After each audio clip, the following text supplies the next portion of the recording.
So let's get going by speaking about the most recent release. There's a few months ago you released Fire and Ice, containing some covers and re-recorded songs. Could you tell me why each track was chosen for this EP?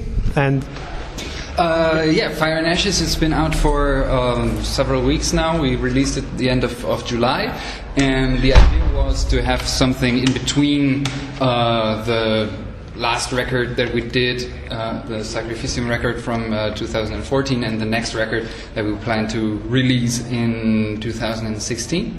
And we had some song material of new songs that we had written after we knew that the EP would be a possibility for us, because the stuff for the next regular album is also, as Marco said it, seen not as a concept album, but stuff that he wrote that he wanted to have together on one album. So we actually wrote 3 new songs for this EP, and then we had the idea of adding cover songs, and the Meatloaf song is something that we are familiar with and that we love from our very early days, when we were all a bit younger, of course.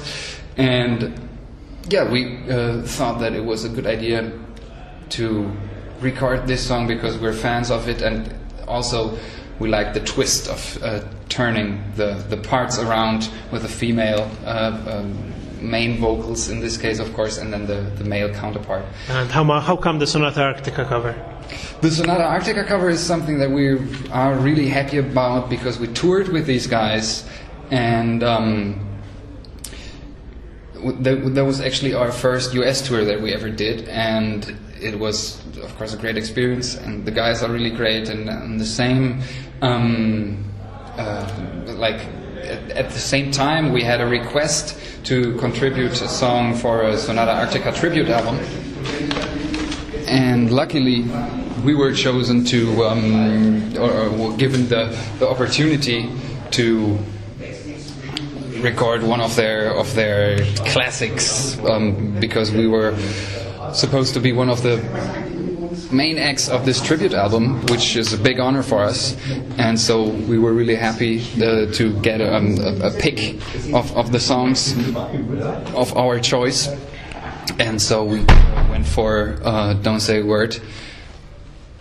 And also here it is a nice twist to turn around the parts, or to give it the twist to have it sung by a female vocalist, which of course gives a different touch, a different feel to the lyrics. Yeah. You mentioned the new recording. That's very interesting. What is this? Can you tell us more about this theme, this concept you alluded to?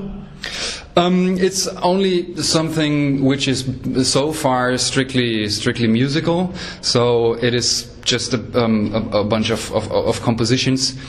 If we're talking about the next full-length album that we're are planning. So the concept is a reference to the music rather than the lyrics, you mean?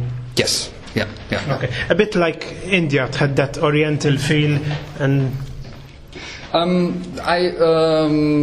wouldn't say that it is something that you could determine by a certain musical style or any particular sound, but more like you have a bunch of compositions that are maybe evolving in the same time and in the same spirit, and so you want them to stick together and be released as a complete package. So that was why we decided to not take any of these songs for the EP, but to sit down again and write some new stuff. That sounds very interesting. Some questions about your recordings you have until now. Sacrificium, how come you chose? How does the title represent the album? It is, of course, it has sort of a double meaning, or you can interpret it in at least 2 different ways, which are both fine for us. Of course, the interpretation that we hear a lot is that it stands for us as a band, and with a phoenix cover symbolizing that the band is rising up from the ashes and being reborn. After we had several setbacks in the past, but I think that is not really what was intended in the first place, because the lyrics of the Sacrificium song are more about sacrificing parts of yourself, or maybe even your life, for greater goods. And so this is what the song was about, and it fit really well as a title. But in a certain way, it also stands for, or it reflects at least, what happened to the band in the past years.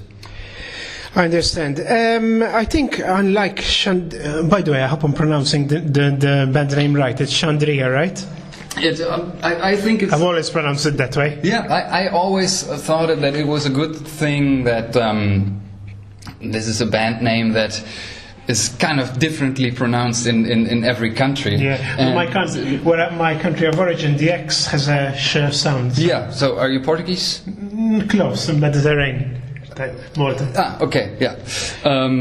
Because that was what I was, what came to my mind instantly, that the people in Portugal or Brazil, they say Xandria because it's their way of pronouncing the X. At least I'm not looking like a fool, at least. No, it's fine. It's definitely fine. It is I don't know exactly about the other guys, because it's something that we don't really care about too much, but I always liked it, that it makes the band name kind of international, and that there is, because it's just a word that represents the sound of the music. This is how the band name was originally created. It was just a word that was there in Marco's head, and so I think it's perfectly fine that in different countries they pronounce it differently. Yeah. So in Germany we say Xandria, but we hear just so many different pronunciations. We're fine with any of them. We're fine with that. I was speaking about Sacrificium. I think, unlike Xandria's early albums,